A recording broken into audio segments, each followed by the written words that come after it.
Hello guys, welcome to my channel Zaid Ali fitness. और आज का जो हमारा टॉपिक है वो है balance diet. What is balance diet? क्या है बैलेंस डाइट और किन कंपोनेंट्स से मिल के एक बैलेंस डाइट बनती है? तो चलिए आज हम डिस्कस करेंगे उन कंपोनेंट्स को जो कि एक बैलेंस डाइट को डिज़ाइन करते हैं। तो वो कौन से कंपोनेंट्स हैं जो हमारी एक बैलेंस डाइट के लिए ज़रूरी हैं? तो सबसे पहले इनको हम दो चीज़ों में डिवाइड करते हैं। The first is macro nutrients and another is micro nutrients. तो मैक्रो न्यूट्रिएंट्स को जब हम देखेंगे तो उसमें आते हैं कार्बोहाइड्रेट्स, फैट्स एंड प्रोटीन्स। और जब हम माइक्रो कंपोनेंट्स को देखते हैं, माइक्रो न्यूट्रिएंट्स को देखते हैं, तो उसमें आते हैं हमारे विटामिन्स, मिनरल्स एंड वाटर। तो ये सारी चीज़ें मिल के ही हमें एक बैलेंस डाइट बनती है। मैक्रो न्यूट्रिएंट्स की तरफ देखते हैं तो हमें नाम से ही समझ में आ रहा है, मैक्रो मीन्स ये हमारी बैलेंस डाइट में एक काफ़ी मेजर रोल प्ले कर रहे हैं और काफ़ी ज़्यादा परसेंटेज इनका होता है। तो ये तीन हैं, कार्बोहाइड्रेट्स, प्रोटीन और फैट्स। अब हम देखते हैं ये कितने कितने परसेंट में हमें हमारी बैलेंस डाइट के लिए ये ज़रूरी है। तो अगर हम देखें तो हमारे कार्बोहाइड्रेट्स जो हैं वो 45 से 55% हमें चाहिए, और जो हमारे प्रोटीन्स हैं वो हमें 20 से 35% तक प्रोटीन हमें हमारी डाइट में चाहिए, और फैट्स हमें 10 से 20% तक हमें हमारी बॉडी में चाहिए एक बैलेंस डाइट में। तो वैसे यहाँ तक हमें ये पता चल गया कि हमारी बैलेंस डाइट में क्या क्या कंपोनेंट्स होना चाहिए। हमें क्या खाना है वो मैं आपको बाद में बताऊंगा। पहले हम इसके कंपोनेंट्स को डिटेल में डिस्कस करते हैं। तो हम स्टार्ट करते हैं कार्बोहाइड्रेट्स से। So what is carbohydrates? So carbohydrates basically हमारी बॉडी में न्यूट्रिशन का सेंट्रल सोर्स है और काफ़ी ज़्यादा एनर्जी हमें प्रोवाइड करता है। इसलिए हम इसको सिंपली ग्लूकोज और शुगर भी कह सकते हैं। इसलिए आपको समझ में आ रहा होगा कि जो मैंने आपको शुरू में चार्ट दिखाया उसमें कार्बोहाइड्रेट्स का परसेंटेज इतना ज़्यादा क्यों था, क्योंकि हमारी बॉडी में कार्बोहाइड्रेट्स बहुत मेजर रोल प्ले करते हैं। और इसी तरह कार्बोहाइड्रेट्स दो तरीके के होते हैं, एक होते हैं कॉम्प्लेक्स कार्बोहाइड्रेट्स और एक होते हैं सिंपल कार्बोहाइड्रेट्स। इनको हम ऐसे भी कह सकते हैं कि जो कॉम्प्लेक्स कार्बोहाइड्रेट्स होते हैं उन्हें हम गुड कार्बोहाइड्रेट्स कहते हैं, और जो सिंपल कार्बोहाइड्रेट्स होते हैं उन्हें हम बैड कार्बोहाइड्रेट्स कहते हैं। सो अब हम देखते हैं हमारे कॉम्प्लेक्स कार्बोहाइड्रेट्स कौन कौन से होते हैं।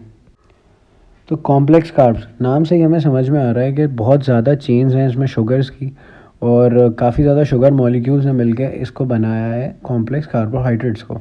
सो कॉम्प्लेक्स कार्बोहाइड्रेट्स बेसिकली वो कार्बोहाइड्रेट्स होते हैं जो स्लोली हमारी बॉडी में डिज़ोल्व होते हैं, जो एकदम से ही बॉडी में डिज़ोल्व नहीं होते, धीरे धीरे करके बॉडी में डाइजेस्ट होते हैं और फिर धीरे धीरे करके हमें एनर्जी प्रोवाइड करते हैं। तो इसलिए हम इन्हें गुड कार्बोहाइड्रेट्स कहते हैं। सो ये कॉम्प्लेक्स कार्बोहाइड्रेट्स के फंक्शंस क्या होते हैं? सबसे बड़ा फंक्शन इसमें यह होता है कि ये हमारी बॉडी में काफ़ी टाइम तक रहता है और हमारे एपेटाइट को कंट्रोल में रखता है। मतलब हमें बहुत जल्दी भूख नहीं लगती और हम धीरे धीरे हमारी बॉडी में डिज़ोल्व होता है, तो हमारी बॉडी में एनर्जी भी प्रोवाइड धीरे धीरे ये करता रहता है और हमें एकदम से भूख फील नहीं होती। सो कॉम्प्लेक्स कार्बोहाइड्रेट्स जो होते हैं वो हमें काफ़ी अच्छा फाइबर, विटामिन बी और मिनरल भी प्रोवाइड करते हैं। अब हम देखते हैं वो कौन से फूड हैं जो हमें कॉम्प्लेक्स कार्बोहाइड्रेट्स मिलते हैं जिनसे हमें। तो वो हैं whole wheat flour, pasta, brown rice, oats, brown bread. ये सारी वो चीज़ें हैं जो हमें कॉम्प्लेक्स कार्बोहाइड्रेट्स जिससे हमें मिलता है, और ये हमें काफ़ी टाइम तक हमारी बॉडी में रहते हैं और धीरे धीरे हमें एनर्जी प्रोवाइड करते हैं। और तो इसी वजह से हम कॉम्प्लेक्स कार्बोहाइड्रेट्स को गुड कार्बोहाइड्रेट्स कहते हैं। क्यों? क्योंकि हमें इससे बार बार एपेटाइट फील नहीं होता। सो बार बार मैं इस चीज़ को ज़ोर दे रहा हूँ कि इससे हमें एपेटाइट फील नहीं होता। तो इसको आप भी ध्यान में रखिएगा कि हमें ज़्यादातर गुड कार्बोहाइड्रेट्स कंज्यूम करना है हमारी बॉडी में अगर हमें एक बैलेंस डाइट लेना है। तो जनरली शुगर्स को हम बोलते हैं सिंपल कार्बोहाइड्रेट्स। ये नेचुरल फॉर्म में होती हैं और कभी कभी रिफाइंड भी होती हैं। ये हमें जिस फूड में मिलती हैं, जैसे कि स्वीट्स, मिठाइयाँ, मिठाइयों में हमें सिंपल कार्बोहाइड्रेट्स मिल जाते हैं। सॉफ्ट ड्रिंक्स और बिस्किट्स, इन सब चीज़ों में हमें सिंपल कार्बोहाइड्रेट्स मिलते हैं जो हमारी हेल्थ के लिए अच्छे नहीं हैं। अब मैं आपको आगे बताऊंगा कि हमारी हेल्थ के लिए वो अच्छा क्यों नहीं है।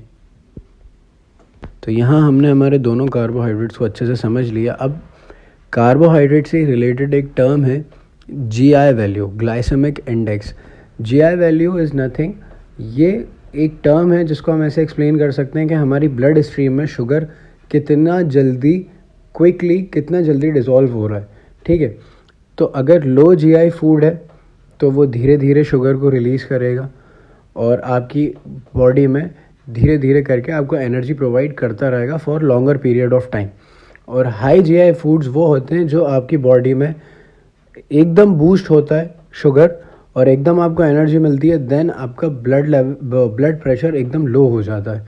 हमें ये समझ में आ रहा है कि जो लो जीआई फूड्स हैं वो हमारे लिए काफ़ी ज़्यादा अच्छे हैं और बेहतर हैं हाई जीआई फूड्स से। और इसी से अगर हम अपने ऊपर वाले टर्म्स को कंपेयर करें तो हमारे सिंपल कार्ब्स जो हैं वो हमारे लिए इतने अच्छे नहीं हैं जितने हमारे लिए कॉम्प्लेक्स कार्ब्स अच्छे हैं जिनका लो जीआई है। तो आपको हमेशा ये बात ध्यान में रखना है कि आपको जब भी आप अपना फूड चूज़ करो तो हमेशा आप उसका ध्यान रखो कि आपको लो जीआई वैल्यू वाला फूड लेना है जिसमें कॉम्प्लेक्स कार्ब्स हों, जो आपको लॉन्गर पीरियड ऑफ टाइम के लिए एनर्जी प्रोवाइड कर सकें, ना कि सिंपल कार्ब्स जो आपको एनर्जी दें और एकदम आपका ब्लड शुगर लेवल डाउन कर दें, जो काफ़ी गलत है और आपकी बॉडी के लिए सही भी नहीं है।